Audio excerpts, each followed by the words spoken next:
Long term, it just takes a true toll on your health, and that can be physical and mental health, right? So physically, you can just be chronically ill.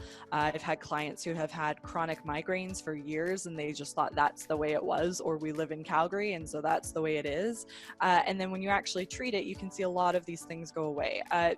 We've got people that catch everything going around, right? The common cold, they're always getting the flu, they're just constantly sick or feeling unwell.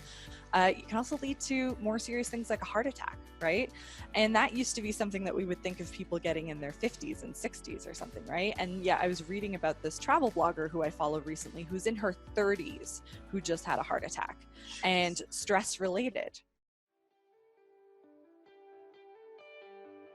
You're listening to My Evolved Life, a podcast that simplifies health and fitness and helps you maximize your life. My name is Vuna Nguyen, and I'm the creator of the Evolution Training System. We're so lucky to be living in the information age, meaning it's easier than ever to access information and find answers to any questions you may have. But isn't it confusing when you read information that's conflicting, or worse yet, just sounds wrong? I'll be sitting down with industry professionals to give you clarity and leave you with tangible actions you can take immediately to improve your physical, mental, and psychological health. Today's guest is Victoria Smith. She is a stress reduction coach who has, and now I believe that you've suffered a lot of stress and anxiety in your lifetime, whether it was through kids, corporate work, or what have you. And now you've kind of turned that into a passion of helping others, whether it's women or men alike, to help them reduce their stress and anxiety. Because as we both know, unless you start to manage it, it can really start to take over your life. Welcome to the show. Thanks for having me. Yeah, I'm really excited to have you here. You are our first Zoom podcast, given the circumstances is very, very necessary.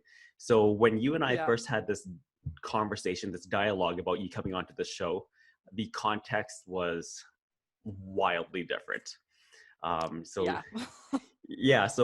So for those who are listening now, or maybe listening later, we are in, let's call it the first 10 days or so of the corona pandemic. So we are all confined in our households, and kids aren't going to school. There's no daycare. So I know parents, you're a parent. Let's talk a little bit about that. Has your experience been like, both in the past and now? So in the past, so the original reason I got into this work was because I contracted shingles twice before the age of 30, and that was pre-kids. Well, one of them, I was pregnant with one of the children, so maybe that played a factor. But it was very much just I wasn't handling my stress well, which I think a lot of millennials and a lot of everyone struggle with, to be honest. And that led that chronic stress day in, day out, and doing way more work than I should have been doing and not taking care of myself led to shingles. But for other people, it's other kinds of chronic illnesses or depression or anxiety or some combination thereof. And then at the moment, it's been interesting. You know, my husband lost his job last week because he works in events. My kids have been home for the last 11 days. They're at day home today, but we'll see what happens with that.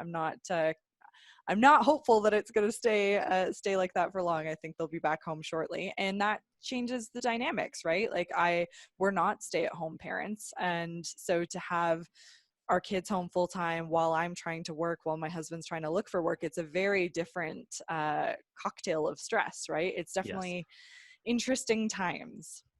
So I'm curious. Let's rewind a little bit. Okay, so let's backtrack before the whole corona pandemic. You said that you have a past of stress and anxiety. In that time, were you able to identify that you were suffering these symptoms before it got out of hand, or did you suffer like extreme burnout before you started the course of correction? I think I knew it was stress, but I think I underplayed how detrimental stress can be on you, right? Like I would have said, like I was working 60-hour weeks. I would have said I'm busy all the time. I knew I was canceling plans with friends. I knew I wasn't in the best shape of my life. I knew I wasn't feeling all that great. And so I would have identified, and I was always saying like, I'll quit when I get that bonus. I'll quit after I get that promotion. I'll quit when, like, so that wording was going around all the time. So I knew there was something off, but I also came from a family with my dad was a workaholic, right? Like that is the model that I had growing up, and no shade to him. This is how what he was modeled. Right. But I was also never really taught from a young age what self-care looks like. Like we're a family of emotional eaters. And Hmm. so my self-care was very much comforting with food or comforting with television or buying things or stuff like that. So I never really learned either those quality self-care practices. And I think a lot of people come from families like that, so it wasn't abnormal. And then also when you start in a corporate environment, and frankly anyone straight out of university, you want to prove yourself, you want to show that you can rise that corporate ladder, and so you do things that people who are more seasoned have learned, oh, that doesn't last in the long run, right? So you learn those lessons quite quickly. I would say it took me 5 years to properly learn the lesson, but I learned it. So Yeah. yeah.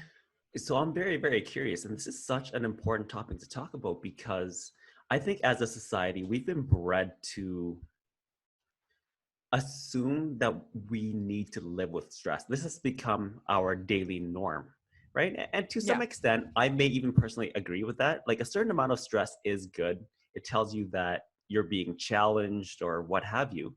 But how do you know when you're crossing that threshold between normal stress and something that is beyond that and something that should be mitigated? uh, we're always going to have stressful moments, right? Like that's just part and parcel of life. People pass away, people get sick. Your kid nearly runs into the street, and you like have your cortisol goes crazy. It's stress is unavoidable, but I think when you're feeling some of that chronic, some of those signals can be like pain, discomfort in the neck, in the shoulders, headaches, jaw tension. You're just always feeling low or down, or never feeling motivated. Those are definitely some of the signals of this has been going on a little too long, even if it's just a few days in a row, right? That can take its toll. I've been hearing a lot on social media right now of people saying like, oh, my chest feels really tight, does that mean I have COVID? And then other people are saying, oh no, I realize that I've just been so tense that this has been so tight. And so coming to the realization of the impact that stress can have on your body and on your mindset is huge. So I need your help to Yeah. make a very clean distinction. Yes. Stress and anxiety aren't the same thing, not No, but they necessarily. can look similar. They can look similar. So Yeah. I don't want to get into any textbook definitions, but how would you categorize stress versus anxiety? Anxiety, I would say, is kind of that constant hum in the background, right? Like just and people are feeling a lot of anxiety and stress right now, which is where it gets really tricky. Like Yeah. anxiety is like it keeps you up in bed at night and you're kind of worried about that constant issue. Stress is much more of those spikes in your cortisol, right? Of that, and that can be not necessarily something happening to you, but a thought that you're having as well, right? Like I'm going to lose my job, spike of stress, right? But the anxiety can be that the time afterwards of, okay, I've got to look for a job, what's that going to look like, and am I going to pay my bills this month? So that's how I kind of define it. Is stress is more of these spikes, and we're having a lot of spikes right now with the news, right? Hmm. Because it changes hour by hour, so that is spiking our stress. But anxiety is more that just general hum of I'm not feeling regulated enough, right? So it sounds like anxiety is more of a prolonged state, Yes. whereas Yeah. stress is more not necessarily momentary, but it comes and it goes. Yeah, and I mean, anxious is being worried, right? Being nervous about something, and nervousness does tend to be something that is prolonged. Yeah, So let's talk about anxiety specifically. You yeah, kind of alluded to it already. There are a lot of people right now who are feeling tight in the chest. yeah, What other symptoms could be? If you were to remove stress and you were just anxious, what does that sound like? Because I think there's a lot of confusion there, where yeah. people will say, "Oh, I'm feeling anxious," not truly knowing what that actually means.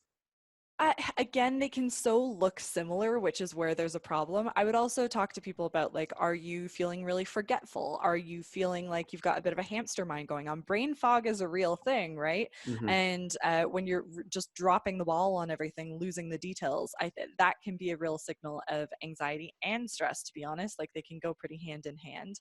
Other things that can be going on with anxiety is sort of nervous habits, like nervous tics that you've got, right?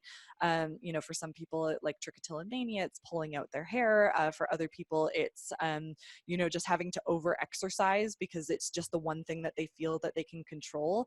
But it's such a tricky one to define for people because a lot of the characteristics look the same.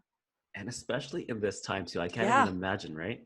Um, so stress and anxiety, going back to what I said earlier, we've kind of accepted it as a norm. Yeah. And this is why people like you are so important. You help us come to the realization that there are long-term implications if you don't get ahead of it. Can you speak to some of those long-term implications? Long term, it just takes a true toll on your health, and that can be physical and mental health, right? So physically, you can just be chronically ill. I've had clients who have had chronic migraines for years, and they just thought that's the way it was, or we live in Calgary, and so that's the way it is. And then when you actually treat it, you can see a lot of these things go away. We've got people that catch everything going around, right? The common cold, they're always getting the flu, they're just constantly sick or feeling unwell. It can also lead to more serious things like a heart attack, right? And that used to be something that we would think of people getting in their 50s and 60s or something, right? And yeah, I was reading about this travel blogger who I follow recently who's in her 30s who just had a heart attack and Jeez. stress related. Right. And, you hear a lot of women in their 40s because of the sort of mental load that the emotional labor that women tend to carry. A lot of women are having heart attacks, but they actually, ironically, don't recognize the symptoms of these heart attacks because they kind of just try and work through it. Right. Like that's Hmm. what we're living with right now. So it can be really serious. And then on the mental side, you can end up with, chronic depression, anxiety, it, mood disorders of all sorts of types. It can really hamper your view of the world and how you live in it. Right. Yeah. Now, speaking of those heart attacks, what's really interesting there, and it's such a stark reminder that your mental body and your physical body, they're not disconnected. They're very No. much interconnected, right? Yeah. Now, I'm not sure if you're comfortable speaking on that, but can you speak to that connection a little bit, how that works? Yeah, for how I have personally experienced it. Both Yeah. personally and maybe from a more scientific standpoint, how your mental is connected to your physical. Well, yeah, I mean, so from the scientific standpoint, and I mean, like, I'm not a scientist or a That's psychologist or fine. anything like that, but when you're feeling stress, you're like releasing cortisol into your body, right? Does the stress hormone. And so if you're releasing a hormone into your body, it's not going one place, it's going all the places, right? And so your body is reacting to it in these different ways. So if we talk a lot about the like in prehistoric times, right? Our stress response was so that we could manage like running away from a tiger, right? And so it would send the stress hormones, adrenaline coursing through your body, your eyes would dilate, your digestion would slow so that you could actually focus on running and all your energy would be put towards that. But if we don't have a physical lion to fight, right, then that is just coursing through our body and it's kind of like, where am I supposed to go? I haven't seen a resolution to this, because often we don't have a quick resolution to it, right? You've got a challenging boss at work, and that's not a lion that just like Right. is there and gone, right? That's something constant, unless you manage and deal with that, right? So that's kind of scientifically why then those hormones and that adrenaline coursing through your body consistently is going to deteriorate everything else that's going on in your body, right? Your body can't repair and rest the way it needs to function optimally. And so for me, what that looked like was getting shingles, right? Yeah. I was just so run down. And shingles is supposed to be, again, something that you get in your 50s and 60s, but Hmm. people are getting it younger and younger because our immune systems are lower. We are not letting our body do the work that it needs to work optimally and to be fully repaired. And so when a virus comes around, your body is just like latching onto it, right? And that's like exactly what's also going on right now is that Yeah. people who have a low immune system, whether through stress or through other chronic illnesses, are going to be more susceptible to getting sick right now. What's really scary though is that stress and anxiety will manifest itself in different ways Mm, physically. So there's no real, I'm sure there are a couple of key indicators that you are overstressed and over anxious. yeah. Um, Apart from the shingles that you've mentioned and the heart attacks, are there any other ways that it may manifest itself physically? Chronic headaches, right? Migraines, people get a lot of tension because you're just holding this tension up here, right? Hmm. Or holding it in your neck. Jaw pain. A lot of people feel, I get it in my back, right? I get, if I'm feeling real stressed, I know that something's happening because I'm just feeling real discomfort in my back. And that can also be from like the stress that you artificially put on your body by like not sitting properly and not Right. standing at your desk, but it's still stress that you're putting on your body, right? And so often it comes down to that discomfort that can then turn into pain if you don't manage it appropriately, right? Like if I don't care for my back, then because it's weaker, because I've been feeling the stress, I'm going to injure it more easily. Right. So those kind of, it's just kind of like a domino effect of that. A lot of people get gastrointestinal issues with that. IBS is pretty common when you're feeling a lot of stress. I've had clients who are like, I can't, if I'm worried about something in the day, I'm going to go to the bathroom 10 times before I leave the house just because I just feel really unwell. It's such a scary, scary thing. Yeah. Assuming that you're aware of these things, right? You can get ahead of that. So speaking on that, let's talk about stress management. Yeah. I do want to talk about what you do specifically in a second here, but let's talk about how an individual takes care or manages that stress and anxiety. Well, so if first of all, if my clients are feeling some physical symptoms first, we try and do something exterior to help manage that, right? So that they can get out of that. So whether that's getting some massage for their body, whether that's getting them properly set up at their desk, whether that's, some baths, getting to bed on time, there's definitely some foundations, right? Like getting enough sleep is absolutely critical because I've had two small children in my life. If you are not getting enough sleep, you are not doing anything well in your life, right? Eating to feel vibrant, right? Like if I'm right now, if I was to be having a ton of alcohol and caffeine and sugar, I'm just adding on to that stress, right? I'm not actually bringing it down. It might feel like it in the moment, but I'm not actually doing any good for it. And then some other thing, drinking enough water, moving your body. Those are some key sort of, if those four things, foundational things aren't happening, then those are some of the first things that we can do to, like, for clients to see tangible results. And then the next step is really, if you don't figure out what the core of the issue is and you don't solve that, then Yeah. that stress is just going to keep happening. Right. So often what I find with my clients, whether it's an issue at work or an issue in a relationship or whatever that is, it often comes down to boundaries. Some line is being crossed that they're not comfortable with. And so we need to figure out what that line is, what you're okay with, what you're not okay with, and how do you then reinforce that boundary and make it happen. When that comes into play, it moves the needle for a lot of people. But coming down to like figuring out what that core issue is and some tangible things that you can do to solve that or to work through it makes the biggest difference. That's the lasting work, but it takes the longest to sort of resolve. Now, a lot of those prescriptions sounds like it may be a reactive measure. So Yeah. you are in the middle of stress. You've acknowledged that, so you take on these measures to manage. Yeah. What can we do to get ahead of? Just to Yeah. does that make sense? Yeah. So part of it is you have to know what some of your stress triggers are, right? Like I know that being home with my kids for a very long period of time is going to trigger like impatience that I have, right? And just parents get this a lot of feeling touched out by their kids, especially young kids because they're crawling all over you all the time. A trigger for me. So what I've been doing to sort of proactively manage that the past few days is I get out for a walk on my own, or I get some time, my husband and I trade off so we each get time on our own. So those are things that we can proactively manage in our day. Or take exercise, for example.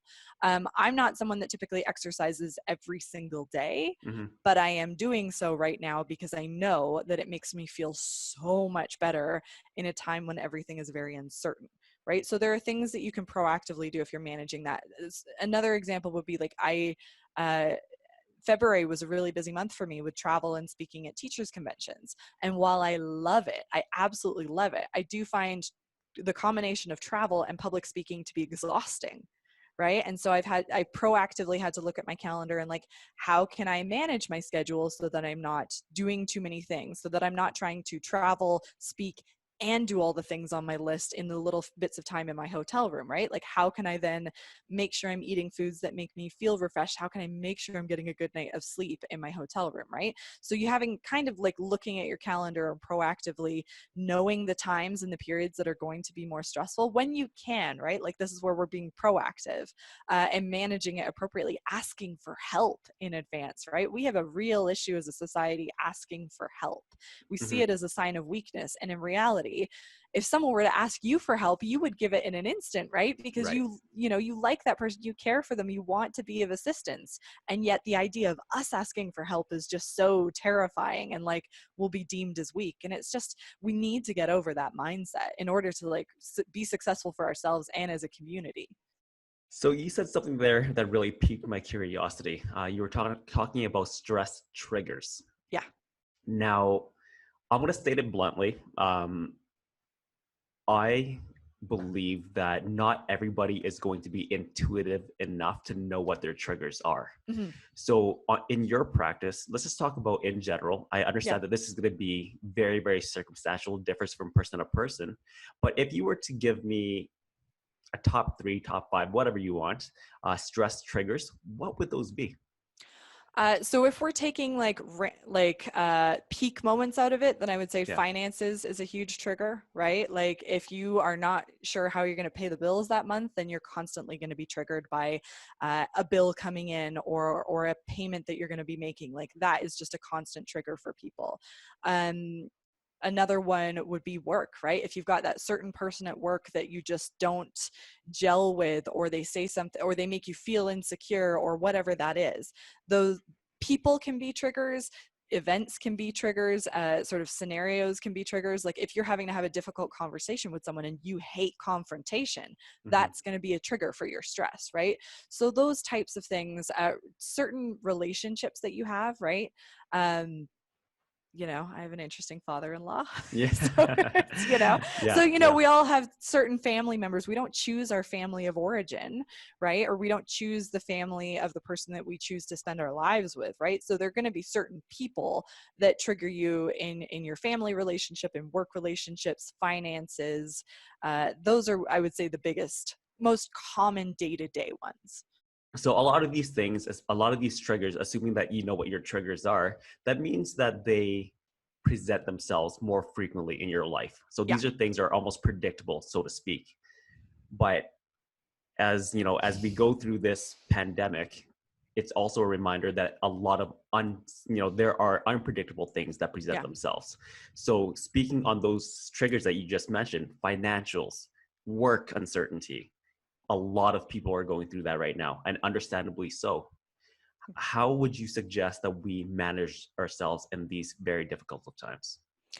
Well, so it's interesting because then some of the peak triggers that people have are like death, divorce, and job loss. So job loss is happening, people are dying, or Hmm. people are being very sick close to us, and that's very concerning.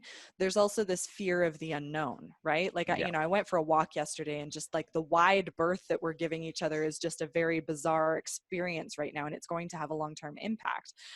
So I think one of the best ways that you can manage that as it happens right now is to first of all, what are your expectations of yourself right now, right? It is okay to have 10 days to 2 weeks or whatever it is to grieve what you have just kind of gone through and what you've lost, right? Like Hmm.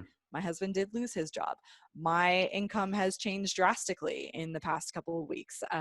Kids have been like, those things have all changed. And so I was saying to people this week, whatever you're feeling right now is okay. So give people, first and foremost, give yourself permission to feel the way that you're feeling. You don't have to, if you're feeling not as productive as the next person, that's okay. If you're feeling like you're not getting in all those workouts or you're not homeschooling your kids perfectly, that's okay. If you feel like you can't get out of bed right now, that's okay. What you're feeling is normal in these abnormal Abnormal. Yeah. circumstances, right? Hmm. So then what I would say is, I'm doing a workshop on this on Thursday night, is like, what if this is your new normal for the next, say, to the end of the year, right? Because your finances are going to be impacted. Maybe it's a few weeks of isolation, maybe it's going to be months of isolation, we don't know, but you're going to probably be feeling the impacts of this for all of 2020, right? So if Easily. this is the new normal, what then can you take control of? What needs to change? Because I bet you don't want to feel the way that you're feeling right now every single day for the rest of the year. So one of the things I would say is look for what are the opportunities you can find from this. So you've probably read it, but there's this great book called Man's Search for Meaning by Viktor Frankl. And yeah, so he was in, for those that haven't read it, he was in a concentration camp during Yeah. World War II. Mm-hmm. And he was I don't know if he was a psychotherapist or a psychologist, one of those. And he noticed it, like, he was almost doing this research while he was in the camp, and he was noticing that some people were able to thrive and find meaning in the circumstance, while others who were maybe more able-bodied, who seemed more resilient, weren't able to survive it. And so what was the commonality is that some people were able to find meaning and find purpose from that challenge and build resilience from that. So I would ask you, when you're going through these times, what can you take away from this? What opportunity can you create for yourself? So maybe this is not, I'm not saying you have to write the next Man's Search for Meaning or any of No, that, no. but maybe, like I was saying to myself over the past couple of weeks, I'm going to see this as an opportunity to improve my parenting skills. Right? I'm going to see this as an opportunity to build my patience, to build my resilience. I'm seeing this as an opportunity to grow. That's not going to say I'm not going to have moments where I'm going to feel down and I'm going to cry and I'm going to feel that tension. It's still going to happen. But if you have an overarching goal or a mission that you're working towards, it is going to help you sort of weather that storm, right? It is tough. Yeah. I think there will be people like you who will seek the opportunities and the possibilities in the midst of all of this, right? But understandably so, a lot of people are debilitated Yeah. by these circumstances. What would your words of encouragement be to them? Take it day by day. And if that feels too much, take it morning, afternoon, evening, like take it in these chunks of time, and see the small wins where they are, right? If you go for a walk and you feel a little brighter after that, see that as a win and see that as, I should do this again tomorrow because I'll hopefully feel as good again tomorrow, right? And just build on it piece by piece, right? I'm not expecting anyone to go out there and suddenly be like, eating clean and working out every day or whatever any of those things are right out the gate. Mm-hmm. Build these small things into your routine, and on that, like, try and create a routine, even a rough, loose routine. In times when we feel instability, having some sort of normalcy is helpful. And I'm not saying every hour of your day has to be categorized, but like, try and wake up at the same time every day. Try and go to bed at the same time every day so that you're at least keeping your circadian rhythm in check. Try and fit in some sort of movement. Don't have to be sweating your butt off every day, but Yeah. like, get some fresh air. Like, what are those things that are the milestone markers throughout your day that you can work towards, right? I get through these 2 hours of work and then I can have a nice lunch and watch cat videos on YouTube, like Yeah. whatever Yeah. that is, right? Yeah. Find the little tiny wins throughout the day and the things that you can be grateful for, even when it feels as rough as it can right now. What are those 5 things that you can be grateful for, right? It was 11 degrees yesterday, Yeah. right? And even today, I'm still able to, it smells fresh in the air. I'm going to be able to walk outside. It's going to be nice. I had a cup of coffee by myself this morning with nobody around. It was great. What are those tiny little things? And they really do matter. So write them down, because then you actually have evidence that they happened. Absolutely. Now, I want to ask you a question for my extroverts out there. Yes. Now, I've been joking a lot. I probably should be joking in this time, but as an introvert, I've been socially isolated my whole life. I love it. That's my place of comfort. But for extroverts, their place of comfort is around other people, which is obviously not possible today. Yeah. What can they do? To preface that question, I'm assuming that it induces just a tremendous amount of stress and anxiety not being around people. Yeah. So how can they cope with that physical disconnection? So, I mean, I think everyone's doing what they can with Zoom and Google Hangouts and FaceTime, right? So make Yeah. sure that you've got that regularly scheduled into your day. One of the other things I've been chatting with people about is that physical connection, right? Especially if you are in your home alone right now. Like my heart really does go out to those people who don't have someone in their household with them. If you have a weighted blanket, that can feel at least like you're getting that sort of hug. If you don't have a weighted Mm. blanket, can you wrap something around you really, really tight so that you feel like you're being held or you've got that pressure on you? That can be really powerful. Can you, have more of those on it, like real deep conversations with the people in your life, right? A lot of us can have very surface conversations, especially on Zoom or on FaceTime or whatnot, but can you actually dive a little deeper so you feel that connection, even though it's through a screen or through the phone lines? And I hear from a lot of people, sometimes it's just they constantly have the radio playing or podcasts or whatnot, so they feel like someone is in their home with them. It is not going to be the same as a personal connection, as a face-to-face connection, but all these things will add up. I'm fairly introverted, but what I also need is peace and quiet, and I don't get peace and quiet with kids in my house right now, right? And so like literally yesterday I sat in my kids' shed on my own while they were having a nap, and I was outside because I was like, I just need to not be around people right now. Yeah. But I also, I've certain relationships in my life, people, I love spending time with my mom. So not to be able to hug her when I'm feeling like this way is really hard. So introvert or extrovert, I think a lot of people are challenged right now, but try and get that physical connection and touch when you can, whether it's through the blanket, whether it's through the weighted blanket, self massage, lotion and all that kind of stuff. Feeling some sort of connection can be very helpful. Yeah. And so let's talk about specifically how you can help. You are the stress reduction coach. Um, I don't want to just keep on harping on this, but now more so than ever, people need this kind of service or this kind of help, right? So if they were to enlist your services, how would that work? Well, I'm really conscious right now that everyone's tight on a budget, right? Yeah, And so I'm not wanting to say, sign up for my 12-week course, because I know that, is a significant investment. We are trying to work through some options of group coaching where people can do webinars once a week, where you can do Zoom calls and ask your specific questions.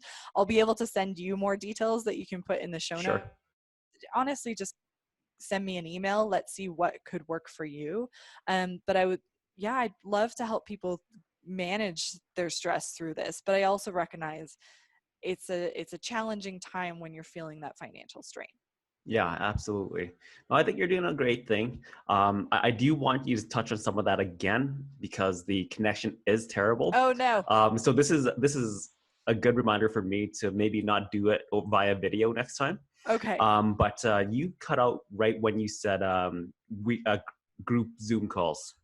Yeah, so we haven't got all the specific details, so I Yeah, can send that to you for the show notes. But I'm looking at doing like a 6-week group coaching so that it's much, much more affordable. And then we can essentially, the benefit of group coaching versus the self-led programs that we have online is that you can come onto the call and tell me exactly what you're going through, and we can coach you specifically through it, right? As opposed to one-on-one coaching, which tends to be a little bit more expensive, and opposed to self-led, where you're like, yes, I relate to a lot of all that's going on, but COVID is very specific, so I need specific answers to specific questions, right? So honestly, just connect with me, send me an email, victoria@stresslessladies.com, and we'll see what you need and how we can support you.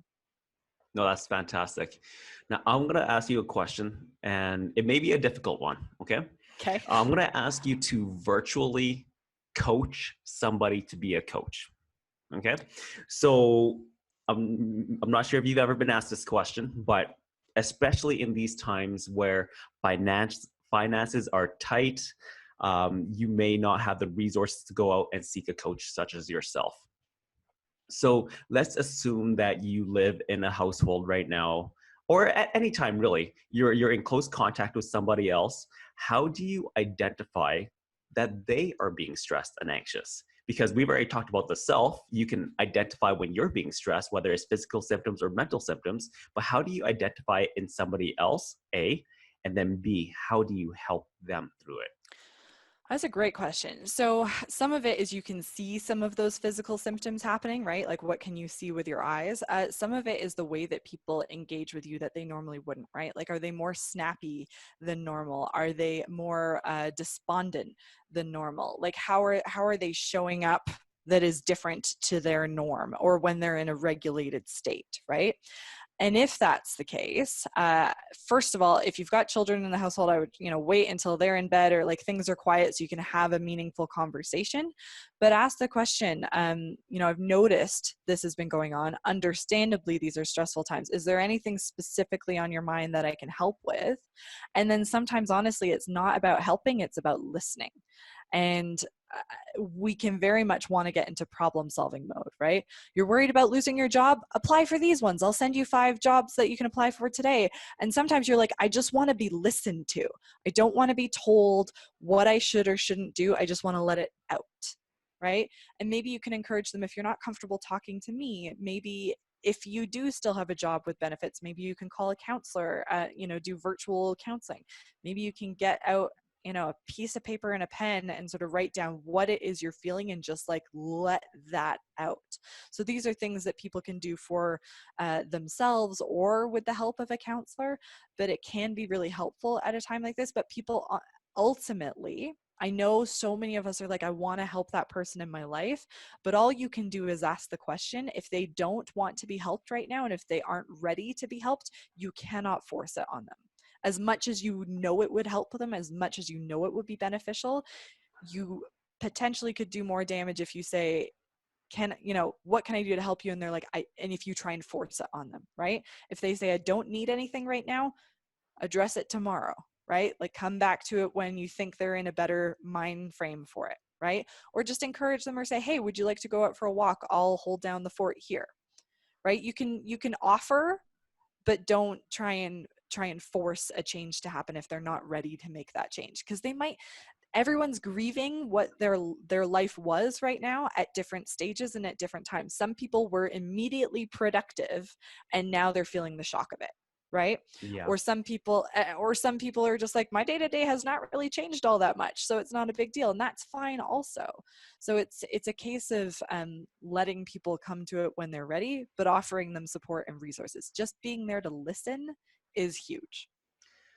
As you say that, I'm just like, oh God, because I know that myself, I'm a solutions guy, Yeah. right? So there have been times in my life I've tried to keep myself in check lately, but I've always been one to offer unsolicited advice Yeah. or solutions, right?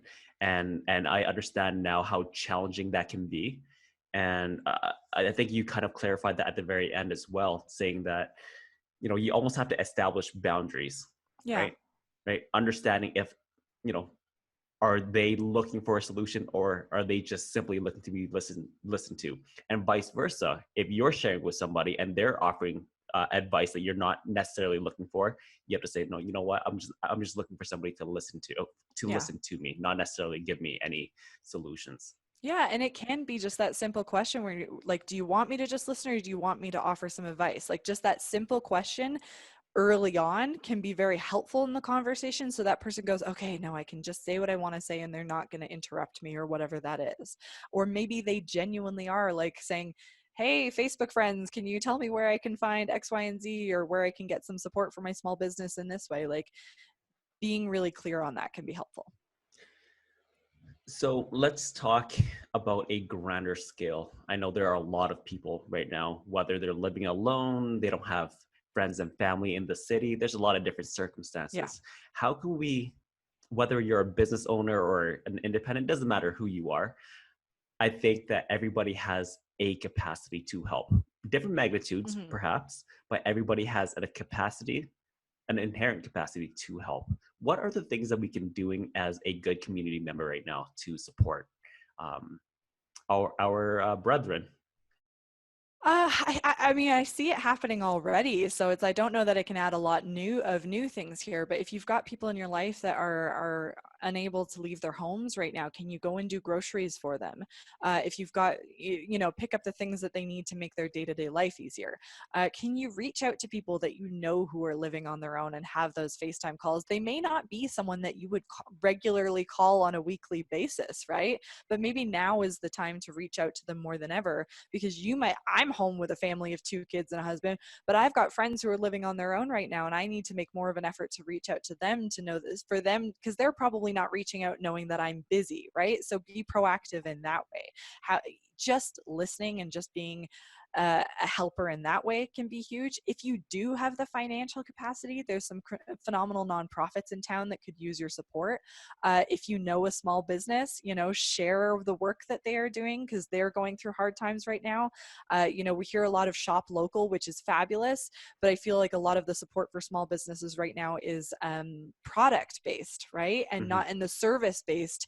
The service based small businesses are really suffering as well right now. So like, how can you support people in your life? Just by sharing, right? We're such a With social media, we are very outwardly focused right now. So how can we be outwardly focused for good, right? Like, how can we use, even if you have a platform of 100 people, those 100 people clearly care about what you're saying. So how can you use that platform for good? I like that a lot. And I think that's where I'm so conflicted, because social media, it can be a platform to spread good. Mm-hmm. However, not just in recent times, but I find that in general, it's a platform to spread poison nowadays, Yeah. right? It's always negativity, it's always rants and complaining. But I understand, I see the merit there. There is an opportunity to do good and share the good work that people are doing. Well, but on that, like, so you also have to be very conscious of how social media makes you feel, right? Yes. So I have had to take social media detoxes recently. Twitter, I have found, is not my happy place, no matter how much I try and curate my feed right now. It is just causing me far too much stress. Facebook, hit or miss. Instagram, I still find to be fairly lighthearted and Yeah. motivational and sharing of good things. So I'm spending a lot more time on Instagram and a lot less time on those platforms, because that's what works for me. What works for you? You might prefer being on Facebook because that's where you see lots of family photos, or the connection to people that you truly do care about. Like, so it very much depends on what you need from it.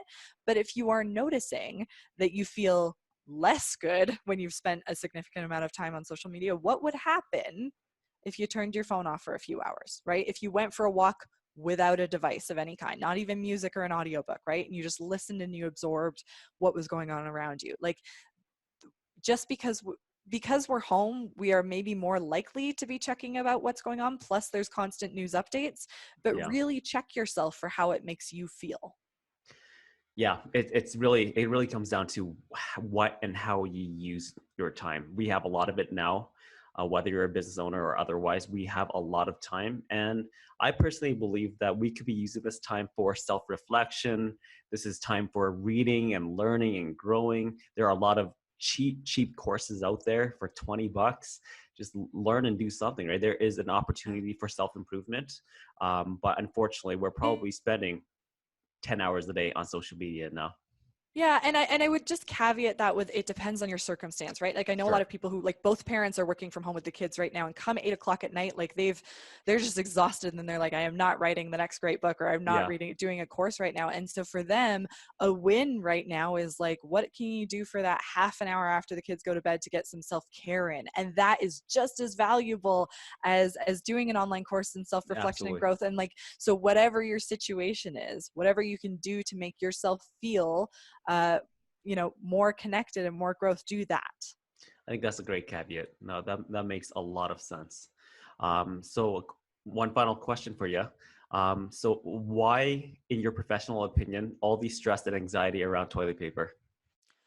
Oh, I truly don't understand, because this is not a gastrointestinal issue. Let's be honest. I bought, like, ages ago, a 24 pack, and we're still not even halfway through it. So I've bought no new toilet paper through this, but it is that seeing the pictures and the anxiety of it that is leading people to feel that there's a lack, right? And so that fear then makes them need to go out and do more for themselves. Let's start sharing stories of going to the grocery store and it's fully stocked, right? I went Yeah. grocery shopping the other night at 8:45 p.m., got everything on my list. I was fine. It's the whole supply, demand, scarcity, Yeah. just economics 101, right? Yeah. Okay, well, we'll just wrap it up here. One final thing for you. Like you said, you have plans or a vision of going online via Zoom. Is there anything else, any other ways that they can connect with you? I know you kind of mentioned your social media, but what is your handle? Yeah, so find me on Instagram at stresslessladies. You can go to my website, stresslessladies.com, and just send me an email, victoria at stresslessladies.com, and we'll see what it is that you need and how we can support you. There's self-led, there's one-to-one, there's going to be group coaching. And if you also just want some free resources, you can go to the podcast, right? So That's just take fantastic. care right now. And once again, that podcast was called, Girl Tries Life. and they can find that on. Pretty much any player. Fantastic. Yeah. No, Victoria, thank you very much for your time. Thank you. Typically, at the end of all of my podcasts, I would ask the question, what it means to live an evolved life. I don't know if that's appropriate for the time, but do you care to take a stab? What does it mean to live an evolved life? Just constant growth and reflection, and you're going to have these hurdles, and how do you get back up from them again, right? Bounce back faster. That was amazing. I think there was a lot of good nuggets of information in there. Thank you so much for your time. Take care. I wish you and your family the best. Stay safe, stay inside, stay socially disconnected. You Or as well. physically disconnected. Physically disconnected. No worries. Take care. Take care. Thanks for watching. I hope you enjoyed this week's episode of My Evolved Life. If you found any value at all, and I know you did, make sure to hit the subscribe button below so you're always notified of new episodes. We'll be releasing a new episode every single week. So until next week, live an evolved life.